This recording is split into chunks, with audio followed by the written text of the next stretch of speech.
On va vous donner faim si vous n'avez pas encore mangé ou si vous avez un petit peu. C'est le moment d'aller ouvrir le frigo. Ouais, c'est le moment d'aller charger un petit peu tout ça parce que nous, on va se régaler. C'est extraordinaire là ce qu'on a sous les yeux. Vous méritez d'être restauré. Merci beaucoup. Donc, comme je l'ai dit, on a été rejoint par Marie. Marie, alors comment se dit ton nom? Tabesping, j'ai pas osé. Tabetsing. Tabetsing. Oui. Trop bien. Bonjour. Directrice marketing de Foodle. Oui, tout à fait. Justement, et donc tu es avec nous là pour nous régaler, gigagouter, Elle a trop bien. que des bonnes choses. Donc, est-ce que tu peux expliquer rapidement ce que c'est Foodle? Oui, tout à fait. Foodle, c'est la restauration d'entreprise de nouvelle génération. Donc, en gros, on fournit un service auprès des entreprises pour restaurer leurs collaborateurs avec des produits ultra frais, sains, de qualité, avec un choix varié. Fallait le dire. Par exemple. On y a tous pensé. On vient un petit peu révolutionner la restauration d'entreprise très traditionnelle et via des frigos connectés. Donc, c'est des frigos qui fonctionnent avec un algorithme qui nous permettent vraiment de réapprovisionner le frigo avec. Exactement, savoir ce qui part en temps réel, savoir ce qui plaît, ce qui est le plus consommé, de pouvoir du coup adapter. Réapprovisionner. Exactement, tout à fait. Et voilà, et avec des produits frais, comme je disais, avec des ingrédients locaux de saison. On travaille du coup avec des traiteurs locaux pour définir les recettes. Et les conceptionner. Et c'est quoi vos clients? C'est des grosses entreprises? Ça peut être non, pas forcément. Des start-up? Ça peut être tout le monde. En fait, ça va être toute entreprise qui a un vrai besoin de fournir une restauration assez flexible, saine à ses salariés. Donc, ça peut aller de l'entreprise d'une cinquantaine de collaborateurs jusqu'à plusieurs centaines, voire milliers de collaborateurs et dans tout secteur d'activité. Notamment, on va aller toucher des secteurs d'activité qui aujourd'hui n'ont pas de restauration, de système de restauration d'entreprise adapté. Des hôtels, par exemple, qui eux, ont des collaborateurs qui travaillent 24 heures sur 24, 7 jours sur 7. Et en fait, jusqu'à aujourd'hui, ils n'avaient pas forcément de propositions, voire même dans le secteur public, les hôpitaux pour les soignants. Donc voilà, ça peut être dans le secteur privé, le secteur tertiaire, secteur public. Vraiment, c'est tout type de clients. C'est quoi le challenge? Par exemple, tu parles des hôpitaux. Et je sais qu'il y a beaucoup de gens qui mangent très mal dans les hôpitaux, alors qu'ils sont là pour la santé. C'est quoi le challenge et pourquoi est-ce qu'ils ne vont pas faire appel à de la nourriture saine et tout? Est-ce que c'est une question de coût, de temps, d'organisation? Alors, il y a très certainement, possiblement, une question de coût et du coup, partir sur des options plus snacking, c'est quelque chose qui peut paraître plus simple. Après, nous, par exemple, on va promouvoir une nourriture vraiment très simple, très chaleureuse, conviviale. C'est des recettes, au final, qu'on pourrait se faire chez soi et du coup, qui sont aussi réconfortantes et à des prix justes. Donc, l'air de rien, on a essayé de trouver le meilleur mix pour pouvoir s'y retrouver et quelque chose d'assez intuitif à utiliser, assez attirant au final. Par exemple, là, je suis attirée, ça a l'air intuitif de manger cette tarte, merci quoi. Justement, moi, c'est la compote. C'est une compote. Donc, vous avez tarte myrtille, vous avez une compote de pommes vanille. Ça me plaît, ça. Fromage blanc façon. Je la regarde de travers depuis tout à l'heure, la compote. Ah ouais, merci. Limoncello. Et une crème aux œufs à la vanille. Incroyable, bah, merci beaucoup. Attends, beaucoup. vous preniez des forces parce que du coup, je sais que vous êtes là depuis longtemps. Et on en est en pour longtemps. Du coup, c'est qu'en région parisienne ou ça, c'est dans toute la France? C'est de l'alcool, le limoncello. Du coup, c'est une saveur. C'est une saveur citron. Par rapport à Foodle, c'est une région parisienne, ça va au-delà de ça? Donc Foodle, on est présent dans une quinzaine de villes en France. Trop bien. Et aussi en Belgique. Et on a pour objectif d'ouvrir 2 pays d'ici 2023. Donc on est en train de grandir, de se développer aussi à l'international. Et on voit, parce que là, t'es venu avec du carton, enfin, on voit qu'il y a le moins d'objets polluants possible. Ça aussi, c'est quelque chose d'important pour la marque. On a de vrais... Le moins d'emballage possible. Et même des réutilisables. Ouais, ça, c'est des pots en grès, du coup. Donc après, vous les récupérez... Ouais, tout à fait. En fait, on a une vraie stratégie RSE. Enfin, c'est vraiment des engagements. On a des engagements très, très forts par rapport à ça. Et on essaie chaque année de s'améliorer en ce sens.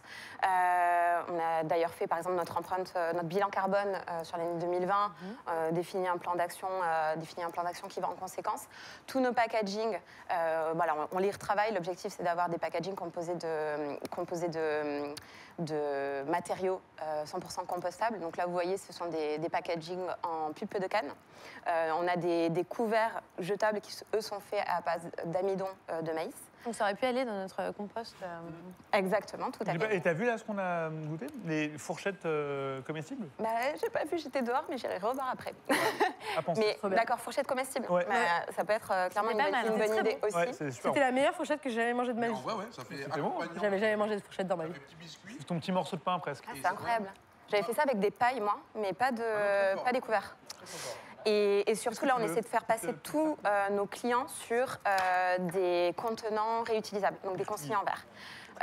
Sur le papier, ça fait rêver et nous, on essaie de pousser le projet à fond. En réalité, il faut vraiment éduquer quand même les entreprises à passer sur ça parce qu'ils y voient beaucoup de contraintes, ils y voient... c'est pas si simple, en fait, Il y a dans la pas d'aide réalité de des l'État choses. par rapport à ça? C'est une bonne question. Aujourd'hui, non. Pas encore. Pour nous, en tout cas. On le fait vraiment à nos propres frais, pour le coup, sachant que ce sont des frais considérables. Hein. Il faut le prendre Mais c'est en compte. considérable parce qu'il faut Ça change les tout. stériliser, il faut des usines qui nettoient. Ça change toute la logistique, enfin tous les contenants, les bacs qui étaient utilisés avant, enfin toute la chaîne logistique est revue. Il y a toute la partie du coup de lavage des contenants après. Enfin, c'est assez considérable. Ouais, Ça fait combien de temps que ton entreprise existe? C'est une entreprise qui a été créée en 2015. En 2015. Et c'était tout de suite. Vous aviez tout de suite cette conscience écologique ou pas encore? Elle a été. Alors oui. Concrètement, l'objectif, le manger bien, manger mieux. Au niveau, à minima, aussi des ingrédients, de mettre en avant le local, de mettre en avant des produits de saison. Ça a toujours été dès le début. Après, il y a eu clairement on va dire des améliorations faites au niveau des packaging au fil du temps. Donc voilà, tout comme là, je vous montre des packaging qui sont compostables. Mais demain, l'objectif, ça va être de les avoir en verre. Wow. Donc ça, on évolue au fur et à mesure. Et on n'est pas parfait, on le sait, mais on est vraiment dans une dynamique de pouvoir le devenir. C'est trop bien, je trouve ça incroyable de faire ça à échelle vous nourrissez des milliers de personnes, des dizaines de milliers peut-être? Des dizaines de milliers. Des dizaines de milliers de personnes qui mangent tous les midis à la cantine et tout. Et c'est En plus, généralement, c'est trop bien dingue les composts d'entreprise. C'est un peu pour ça qu'on veut un petit peu, du coup...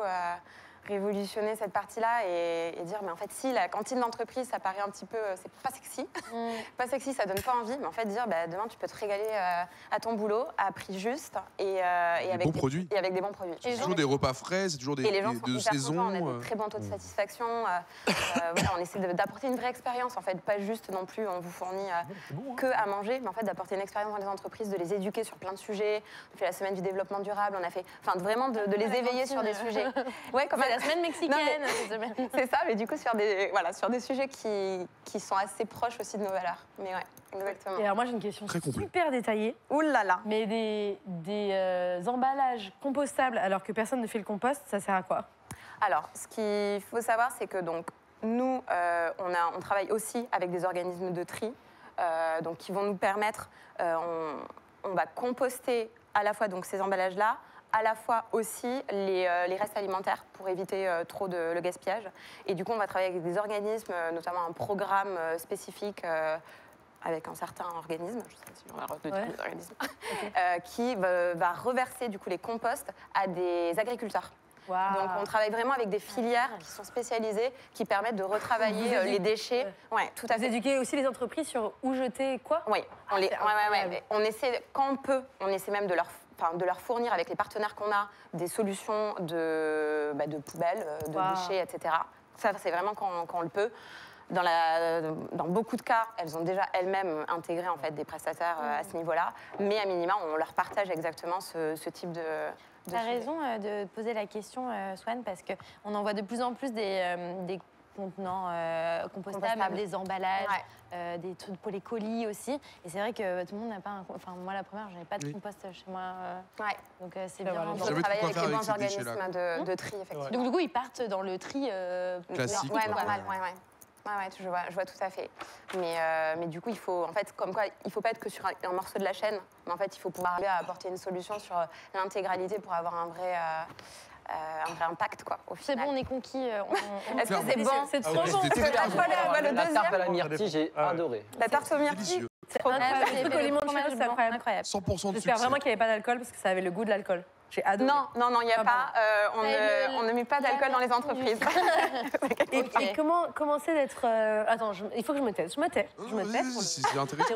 Comment c'est d'être une femme entrepreneuse enfin, d'être une entreprise qui veut bouger les choses dans un système où il y a plein d'entreprises déjà établies, qui ont plein de trésorerie, qui ont plein d'argent, qui ont plein de clients, qui ne bougent pas les choses. Est-ce que ça coûte pas plus cher? Est-ce que c'est plus difficile de convaincre les gens? Je pense qu'on est quand même tous assez conscients qu'en ce moment, il y a quand même un petit shift dans la tête un peu de tout le monde. Moi, je trouve ça hyper stimulant et en fait, de voir ce challenge même un peu gratifiant, pouvoir se dire, en fait, à notre niveau, on fait bouger les choses, donc tant mieux. À chaque fois qu'une grande entreprise, elle, va mettre en place peut-être des plus petites choses, on se dit, l'air de rien, on va pas la montrer du doigt en disant, tu ne fais que ça, mais on va essayer même de se dire, en fait, c'est top, c'est que les choses bougent. Elles bougent peut-être à une certaine vitesse, mais elles bougent et c'est un peu ça le principal. Donc, c'est gratifiant, grisant. Enfin, moi, je trouve c'est toujours, on essaie toujours d'aller plus loin et on n'a pas de... Ouais, non, c'est cool. Dernière question, je ne sais pas si vous avez l'info, parce que c'est pas à vous qu'on en discute, mais est-ce que quand une entreprise fait appel à vous, oui, à Foodle, est-ce que ça vient de la part des employés qui ont vraiment une demande et qui veulent maintenant manger plus sainement ou quoi? Ou est-ce qu'au contraire, c'est les employeurs qui vont justement faire un peu un cadeau en mettant un service premium, quand même, faut le dire, sur le repas? Parce qu'on sait que si les employés mangent mieux, ils vont forcément mieux travailler parce qu'ils auront plus d'énergie. Enfin, c'est ça, tout va ensemble. Plus heureux. Donc, est-ce que ça vient des employeurs ou des employés le plus souvent? Alors, ça peut venir des deux. Oui, mais je dirais que principalement, c'est des employeurs qui commencent à prendre conscience. Prennent les devants, quoi. Exactement. Avant qu'il y ait la demande. Ouais, qui prennent conscience un peu de ce qui est important pour leurs collaborateurs. Et surtout, dans une période après Covid, où là, on est beaucoup plus à vouloir essayer de recréer du lien en entreprise, de réinsuffler un peu de la convivialité, des échanges et un vrai... service supplémentaire à ses employés, ils commencent tous un peu à se poser la question. Et du coup, là, ça peut être un DRH qui travaille sur le sujet de bien-être au travail. Ça peut être, un responsable RSE qui se dit, mais en fait, aujourd'hui, l'offre de restauration qu'on a n'est pas du tout appropriée et n'est pas du tout adaptée aux attentes de nos employés. Et tout comme ça peut ressortir de questionnaires de satisfaction en interne, tout comme ça peut ressortir de mécontentement potentiellement de syndicats. Enfin, il y a plein de choses. Ça peut venir un peu des deux. Eh ben, un grand merci, Marie. Le goûter déjà, mais aussi pour cette intervention. Super intéressante. Elle a fait du 100%, la Marie, clairement. Et justement, si vous êtes intéressé ou si vous voulez en savoir plus, Marie, elle est directrice marketing de Foodle. Foodle, c'est une entreprise de restauration qui est spécialisée pour les entreprises dans les repas frais et de saison. Donc allez checker tout ça. Donnez-leur de la force. Merci beaucoup. À très bientôt.